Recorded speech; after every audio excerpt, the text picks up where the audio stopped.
오늘 시편 59편 말씀 표제의 그 상황, 어느 때에 지어진 시인지 말씀하고 있습니다. 사울이 사람을 보내어 다윗을 죽이려고 그 집을 지키던 그런 때에 다윗이 믿음으로 하나님을 고백하고 찬양했던 그런 시입니다. 사울 왕이 미쳐서 그 자기의 사랑하던 사위, 또 자기가 아끼던 그 부하였던 그 다윗을 죽이려고 이렇게 정신이 그 악령에 들었잖아요. 다윗이 급히 자기 집에 피했을 때에 그 밤중에 군사들을 보내어서 그 집을 포위하고 다윗을 잡아 죽여서 데리고 오라고 그런 명령을 내렸습니다. 꼼짝달싹 할 수 없는 그런 상황에서 사울의 딸이면서 동시에 다윗의 부인이 되었던 그 미갈이 어찌할 수 없어 지혜를 내서요, 그 부하들이 보는 것에서 다윗의 침상에다가 막 인형을 펴놓고 염소 털로 성경에 보면 나오잖아요. 머리를 만들고 의복을 덮고 다윗이 지금 조금 병들어서 누워있다고 잠깐 기다리라고, 그러면서 그 밤중에 다윗을 창으로 그 밧줄을 달아내어서 그렇게 다윗으로 하여금 도망가게 하는 그런 사건이 있었습니다. 참 그런 어찌 보면 비참하고 안타까운 그런 사건을 당해서 다윗이 하나님을 향해, 하나님, 이게 어찌 된 일입니까? 내가 무슨 잘못을 하였길래 나를 죽이려고 이 자들이 이렇게 달려듭니까? 그런 안타까운 심정으로, 마음으로 하나님을 향해서 그렇게 기도하고 또 고백하고 하나님을 향해서 부르짖는 그런 시편이 오늘 본문 시편 59편입니다.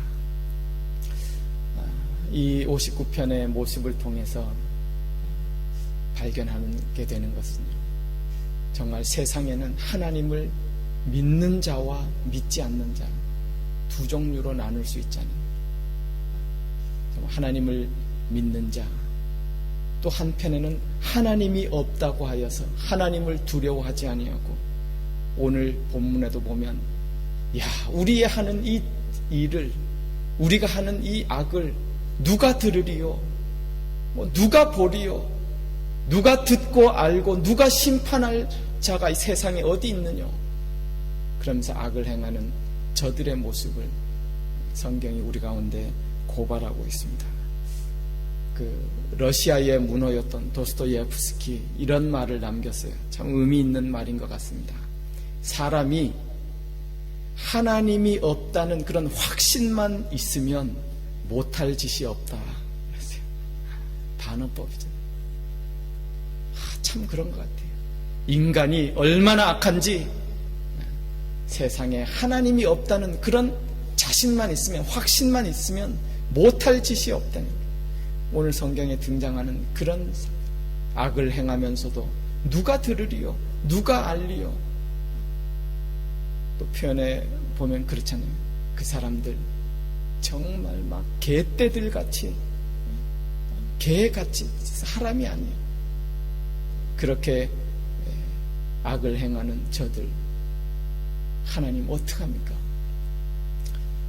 그런 악이 극심할 때에 하나님의 사람은 오히려 더 극명하게 삶의 모습이 드러나는 것 같습니다. 하나님의 사람은 그런 환경을 만날 때, 그런 세상 가운데 어떤 모습으로 사는가, 어떤 모습으로 하나님 앞에 드러나는가, 다윗의 모습을 통해서 더 극명하게 드러나는 모습을 본문을 통해서 몇 가지 볼 수 있습니다. 첫 번째로 하나님의 사람은 그러한 상황 가운데서도 기도하는 사람이라는 거죠. 1절, 2절에 보면 다윗의 기도가 나오잖아요.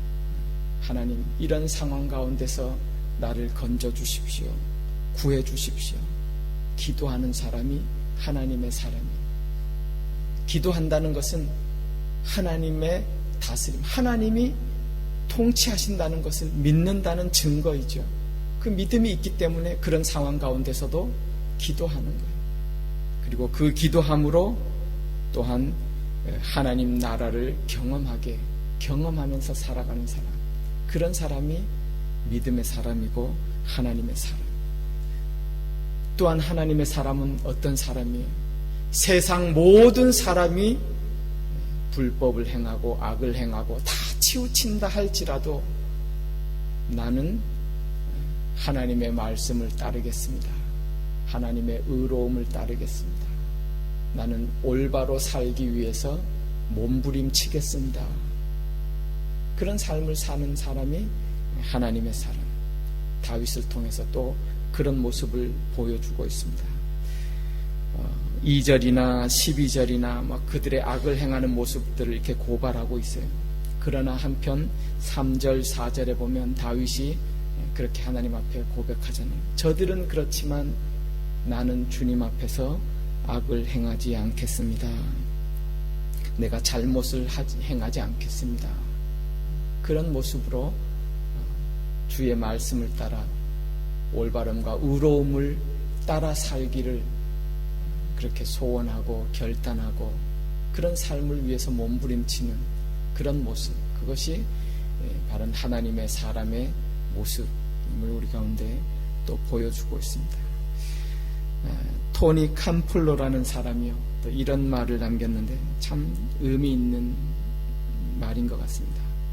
모든 사람은 죽을 때에 자기가 이루지 못한 그런 업적을 후회하는 것이 아니고 죽을 때에 내가 좀 더 바르게 살지 못한 것을 후회하면서 죽는다 그랬어요. 참 의미 있는 말이죠. 그래, 우리가 주님 앞에 설 때 내가 뭐 저런 이 큰 일, 보다 더 위대한 일, 그것이 후회로 남는 게 아니래요. 내가 세상에서 좀 더 바르게 올바르게 살아야 됐을 걸, 하나님이 인정하시는 그런 모습으로 살았어야 할 걸, 그걸 후회하면서 죽는다는 거예요. 오늘 다윗의 모습을 통해서 그 같은 모습을 보죠. 하나님의 사람은 세상이 악에 치우쳐도 나는 주님을 따르겠습니다. 정의를 따르겠습니다. 그런 모습. 또 하나님의 사람은 어떤 모습인가 보니까요, 다윗의 모습을 통해서 하나님의 사람은 그런 고난의 때에 고난을 두려워하지 않아요. 고난의 두려움을 이기고 하나님을 바라보는 사람, 그런 모습을 우리 가운데 보여주고 있습니다. 6절, 7절, 그들이 얼마나 무섭게요. 막 해질 때에 개떼들처럼 그렇게 울며 으르렁거리며 나에게 달려듭니다. 얼마나 무섭고 두려움이 있는 그런 상황이에요. 그러나 8절, 9절 그런 다윗의 고백을 보십시오. 그러나 나는 주님을 믿습니다. 주님이 저들을 비웃고 조롱하실 줄 믿습니다. 9절에 보면 하나님은 나의 요새이시기 때문입니다. 하나님이 주시는 힘으로 나는 끝까지 주님을 바라봅니다. 그런 믿음으로 주님을 바라보고 그런 어려움과 고난과 두려움을 이겨내는 그런 모습. 한 가지 더, 하나님의 사람은 또 그런 믿음이 있기 때문에 참 놀랍죠. 그런 어려운 때인데도 결국은 믿음으로 하나님을 찬송합니다. 하나님 앞에 다 맡겨버리고 하나님이 해결해 주실 것을, 하나님이 붙들어 주실 것을 믿기 때문에 그렇게 찬양하는 모습으로 하나님을 찬송합니다. 16절, 17절에 결국 그렇게 찬송하고 있어요. 나는 주의 힘을 노래하며 아침에 주의 인자하심을 높이 부르오리니 주는 나의 요새시며 환난 날에 나의 피난처 시민이다. 17절 말씀 우리 한번 같이 읽을까요? 17절 말씀요. 나의 힘이시여 내가 주께 찬송하오리니 하나님은 나의 요새이시며 나를 긍휼히 여기시는 하나님이시민이다. 아멘.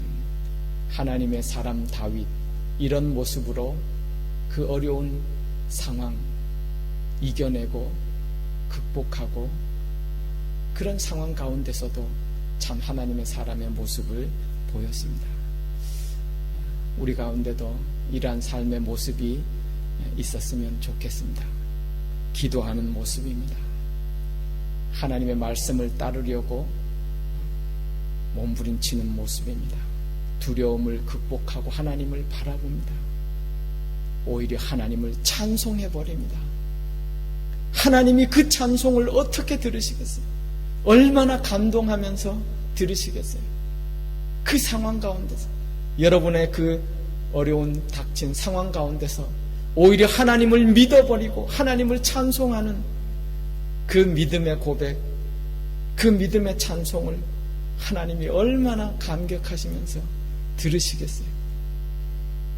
오늘 본문에도 보면 그러잖아요. 악인들은 누가 들으리요?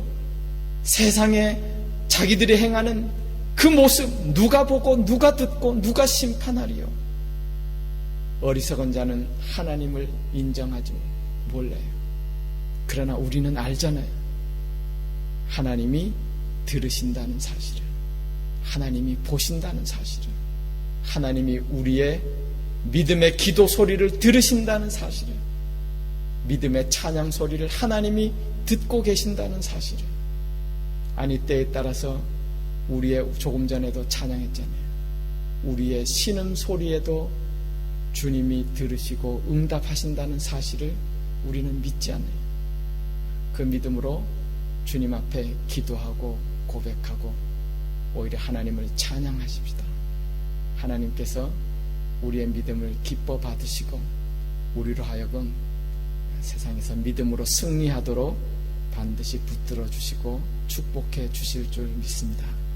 오늘도 주님과 동행하시는, 그래서 믿음에서 승리하시는 귀한 날 되시기를 주님의 이름으로 축원합니다. 기도하겠습니다.